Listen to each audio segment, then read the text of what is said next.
जय महाराष्ट्र।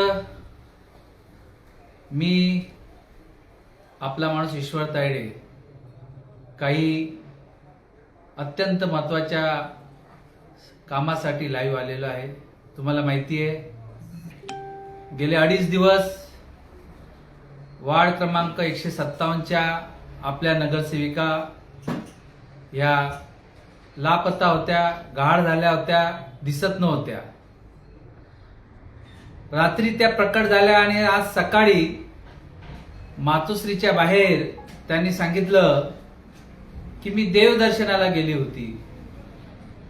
सर्व संघर्ष नगरच्या जनतेला, सर्व शिवसैनिकांना, सर्व मनसैनिकांना आणि सर्व मतदारांना मी सांगू इच्छितो, हे देवदर्शन नव्हतं, हे लक्ष्मी दर्शन होतं।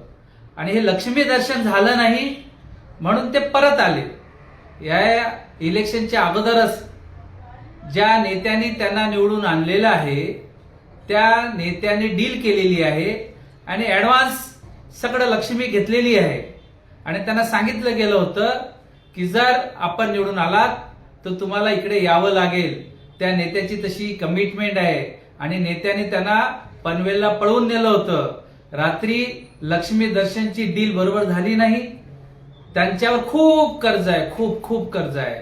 ते कर्ज एकाच 4 दिवसामध्ये त्यांना कर्ज मिटवायचं आहे आणि जवळजवळ स्वतःचं 20 करोड रुपयाचं एक हॉस्पिटल त्यांना गावी उभारायचं आहे। आणि ती डील पूर्णपणे झाली नाही। त्यांना सांगण्यात आलं की एवढ्या लवकर नाही होणार, पण ठीक आहे, आजचं मरण उद्यावर गेलेलं आहे। मी मतदारांना सांगू इच्छितो, संघर्ष नगरच्या आणि विशेषतः शिवसैनिकांना, मनसैनिकांना, अरे ज्या नेत्याने त्यांना निवडून आणलेलं आहे तो नेता माननीय राज साहेबाचा झाला नाही, माननीय उद्धव साहेबाचा झाला नाही, तो नेता यांना होऊ देईल का? ज्या नेत्याने सांगितलं होतं एक वेळ मी माझी बायको सोडेल पण तुम्हाला सोडणार नाही, त्याच नेत्याचं हे षडयंत्र आहे, त्याच नेत्याची कठपुतली आहे। आपली नगरसेविका त्या नेत्याच्या पूर्णपणे तालावर नाचणार आहे। ठीक आहे, आज डील झाली नाही, जमली नाही आणि देवदर्शन नव्हे लक्ष्मी दर्शन झालं नाही म्हणून कदाचित आज परत आलेलं आहे। पण माझी आपल्या सर्व मतदारांना विनंती आहे की आपण खूप मोठ्या विश्वासाने त्यांना निवडून दिलेलं आहे। तुमचा, आमचा, सर्वांचा खूप मोठा विश्वासघात या नगरसेविकेने केलेला आहे। आज मतदार विचारतात की आम्ही याच्यासाठीच मतं दिली होती का? आम्ही याच्याच विरोधात माननीय ईश्वर तायडे साहेब यांना सोडून तुम्हाला हे केलं होतं का? ठीक आहे, रडून का येशीना, लोकांच्या पाया पडून का होईना, रडून अश्रू गाळून मी फाशी घेईल, मी असं करेल, मी डायव्होर्स घेईल, मी घटस्फोट घेईल, हे सगळं करून का असेना, संघर्ष नगरच्या जनतेनं तुम्हाला मतं दिली होती पण त्याचा सन्मान व्हायला पाहिजे होता। खूप मोठा अपमान फक्त 4 दिवसात, एवढी घाई तुम्हाला खोक्यांची? 25 खोके पाहिजे होते तुम्हाला। अरे जनता काय करणार आहे?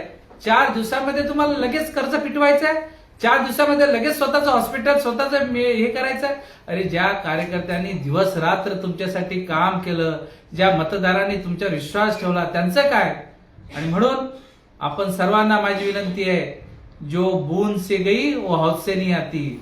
सगळ्यांना कळालेलं आहे कशासाठी गेला होता आणि कशासाठी परत आला। काय तर म्हणे तिथे मोबाईल स्विच ऑफ होता, लागत नव्हता। अहो तुमच्याकडे 4 मोबाईल आहे, 4। तुम्ही पनवेलमध्ये होता, कोणत्या हॉटेलमध्ये होतात, काय होतात, मला सगळं माहिती आहे। योग्य वेळी मी ते ओपन करेल। आणि एवढंच नव्हे, मान्य उद्धव बाळासाहेब ठाकरे पक्षाचे नेते यांनी रात्री 7 वाजता काल त्यांची निवडणूक नगरसेवक पद रद्द करण्यात यावी याच्यासाठी ॲफिडेव्हिट बनवलं आणि आज 12 वाजता ते कोकण भवनला जाणार होते। हे त्यांना समजलं, त्यांना वाटलं आता काय नाही, नगरसेवक पद आपलं रद्द होईल आणि इकडे लक्ष्मी दर्शन पण होत नाही, खोके पण भेटत नाही बरोबर आपल्याला जे पाहिजे ते, तर करायचं काय? तर धावत पडत रात्री 12-1 वाजता पक्षाचे नेते मिलिंद नार्वेकर यांना भेटले आणि आज सकाळी मातोश्रीला आम्हाला सांगतायत की आमचे 4 मोबाईल बंद होते। अरे जो माणूस नवीन नगरसेवक झालाय तो मोबाईल बंद स्विच ऑफ करून ठेवतो? असं शक्य नाही। या संपूर्ण मुंबईमध्ये 227 नगरसेवक निवडून आले, त्यांच्या पतीचा, त्यांच्या पत्नीचा, त्यांच्या भावाचा, बहिणीचा कुठला तरी मोबाईल चालूच असतो ना. तुमच्या पतीचे पण मोबाईल बंद होता, तुमचा पण होता. असं एवढ्या लोकांना मूर्ख समजू नका. संघर्ष नगरच्या जनतेने तुमच्यावर विश्वास ठेवलेला आहे. तुम्ही विश्वासघात केलेला आहे आणि तुमची निवडणूक आज रद्द होणार होती. तुमचं नगरसेवक पद रद्द करणार होते उद्धव बाळासाहेब ठाकरे. आम्हाला माहिती आहे, त्याचं ॲफिडेव्हिट बनवलं होतं. सगळी माहिती माझ्याकडे आहे, सगळे कागदपत्र माझ्याकडे आहेत. आणि म्हणून तुम्ही धावत पडत तुम्हाला असं वाटलं आता कसं होईल, आमचं नगरसेवक पण पद निघून जाईल.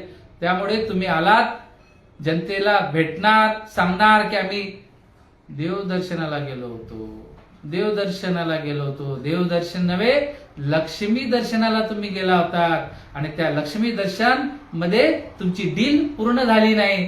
त्या कारणाने तुम्ही परत आलात. आजचं मरण उद्यावर गेलं, एवढंच आहे. माझी सर्व मतदारांना, शिवसैनिकांना, मनसैनिकांना हे सांगणं आहे की हे आजचं उद्या ढकललंय. आपला त्यांना निवडून आणणारा नेता, ज्यांनी दिवस रात्र एक केले, ज्यांनी ऍडव्हान्स मध्ये पैसे घेऊन त्यांना दिले, ज्यांनी डील केली, तो यांना सोडणार नाही आणि तो कोणालाही सोडत नाही. गेली 14 वर्ष मी त्यांच्याबरोबर राहिलेलो आहे, मला माहिती आहे. फक्त तुम्ही बघा काय काय होते. आजचं उद्या, उद्याचं परवा, पण जाणार नक्की, 100% जाणार. कारण त्याच्याशिवाय कर्ज फिटणार नाही आणि त्याच्याशिवाय स्वतःचं हॉस्पिटल उभं राहणार नाही. बाकी सर्व जे काय आहे ते शनिवारी आपण आभार प्रदर्शनाची मीटिंग आहे, त्या दिवशी बोलू. जय हिंद, जय महाराष्ट्र, जय श्रीराम, जय भीम.